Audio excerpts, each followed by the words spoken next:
In this video, we are going to cover the features of the sternum as well as the rib. Let's go ahead and start off with the sternum. First off, you'll notice at the top, there's quite a few notches. Personally, I think of a notch as like a scoop that's been taken out. And right at the top here, we have this scoop called the suprasternal notch. Perfectly named for its location, supra meaning top of, sternal, sternum, notch is a scoop. So suprasternal notch.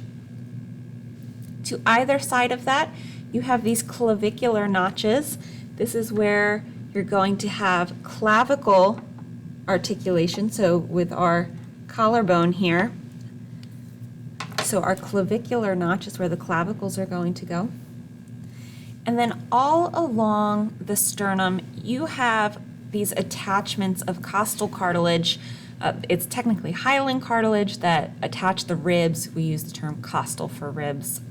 And so wherever we have this attachment, you can see a little notch has been taken out, and we refer to that as our costal notches. In addition to that, we have some physical portions that we're going to go over here. The sternum, in my opinion, looks like a tie. So it's just like the knot of the tie, the top of the tie, and the point of a tie. This is exactly how a tie looks. It lays on the chest as a regular wearing a tie would lay on the chest. So the knot of the tie is at the top. This is our manubrium. The length of the tie, I'm going to skip a little bit, is the body. And where the body and the manubrium come together, we have the sternal angle.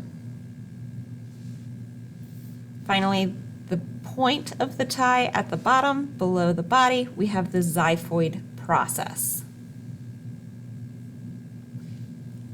Moving on to the rib. Of course, some of the ribs are much smaller, more curved. This is just the example that I'm using. To start off, our rib, the point, the section that attaches or fixes to the vertebrae, the very tip of that is going to be the head. This section here, right here, is called the neck. And then you have a bump. And that bump is going to be the tubercle. So it goes head, neck, tubercle. If we are on the inferior side, you can see a hint of it here. There's this groove here. This is our costal groove.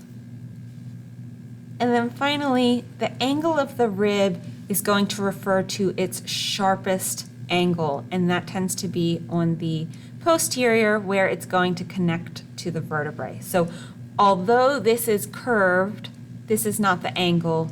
We want to focus on the sharpest angle.